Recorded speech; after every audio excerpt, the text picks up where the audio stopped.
right, welcome back to the shop. So I'm actually filming this with my phone because my cameras are all in the house and I didn't feel like going and getting them. You guys have seen me rebuild these Cat 735 transmissions in a few of my videos, probably 4 or 5 of my videos.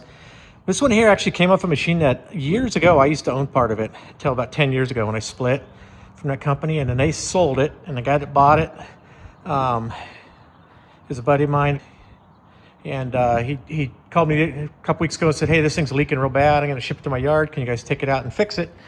So he knew what it was. He knew it was cracked right here by the motor mount. I sent my mechanic out there to look at it. And so I've talked about these before, how Cat came out with a better housing. And this is the old style housing.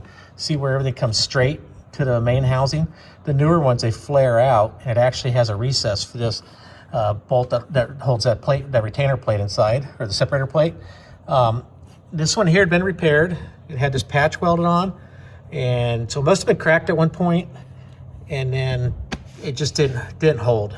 It still left a shear point. This probably should have been welded across here instead of having a 90-degree angle here. But you can see it's cracked all the way up to here, and it comes all the way down to here, and then it's cracked almost to the flange. So I'm going to get this apart, and then I'm going to get it down to the machine shop and see if they can weld it, see if they can repair it. If they can't, I do have a spare one that I'll sell them. Hopefully I don't have to, because I'd hate to get rid of my extra one. But I do have another spare transmission, so I actually have two theoretically, technically, I guess.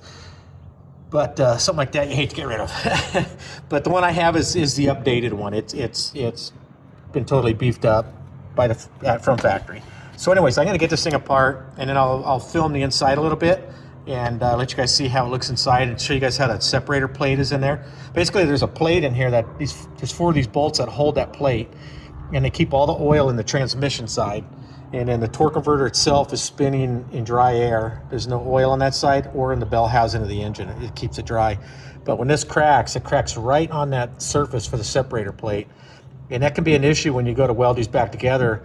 Whenever I do beef these up and weld them up, then I take it to another machine shop. It's owned by one of the Cat dealers in Riverside, and I have them true up that whole surface inside there, because where that separator plate sits on there, if that leaks, it's just gonna be a burden all the time. It'll always be just kind of weeping oil out of the bell housing. You'll have to put a wet starter on it, that kind of stuff. So let me get this apart, and then I'll film the inside of this so you guys can see what I'm talking about on the inside.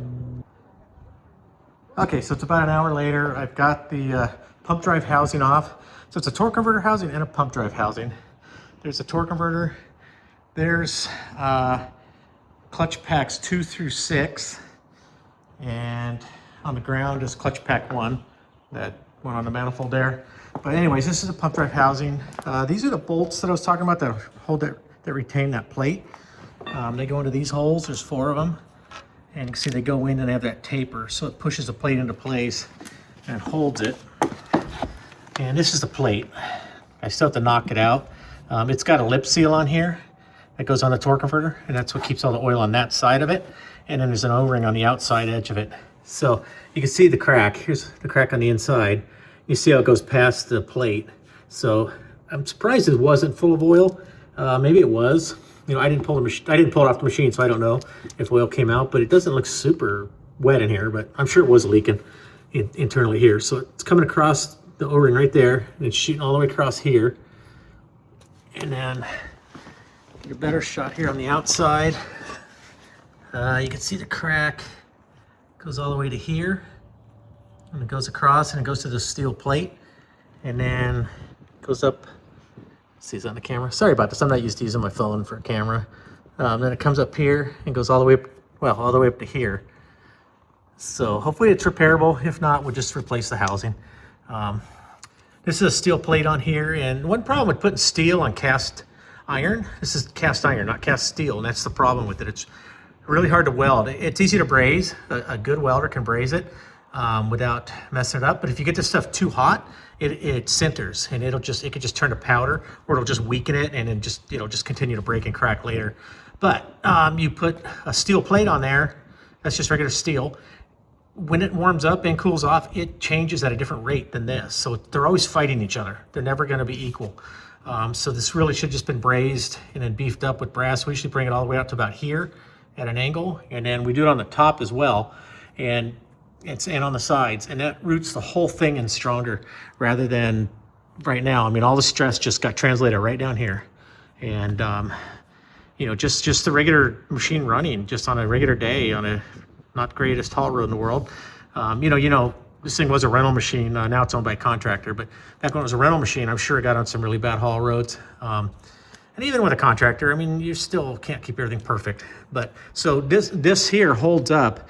The transmission, which is 3,600 pounds, plus the steering pump and hydraulic pump, which are, that steering pump's about 200 pounds, that hydraulic pump's about 110. It's holding all that up, and the transmission's sticking out here 4 feet, you know, out this way like 4 feet. And then most of the engine here, and it holds up the back end of a C15. There are no motor mounts on the back of that C15. There's a motor mount in the front, and then this transmission is the motor mount for the rear of that engine. So you've got all that weight hanging off these 2 motor mounts, and it's not enough. It was a bad move. Like on the 740s, they do that, but they have a double wide motor mount. It's got 2. In fact, here's the motor mount here. You know, it gets the rubber in here, you know, the rubber mount, and the 740s get 2 of those, you know, 2 rubber mounts on that plate, and it's bolted on way better, and it's so much stronger. But when we do beef these up, they do hold. Any one that I've had beefed up and any of the new style ones, I haven't had cracks. So it's just because of this weak shear. They gave it such a small root here. It's just gonna crack, it's gonna break. This is all shear right here, so.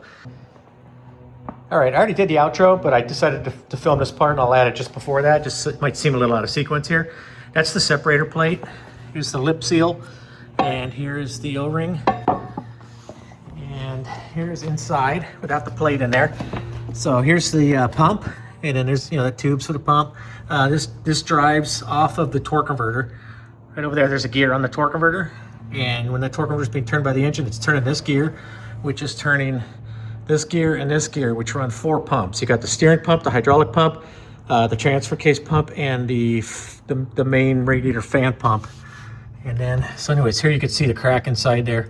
And this is the surface right here that O-ring on that separator plate rides in. So you can see that crack right across it. And you can see some of the crack deep inside there. So hopefully it's repairable. Probably is.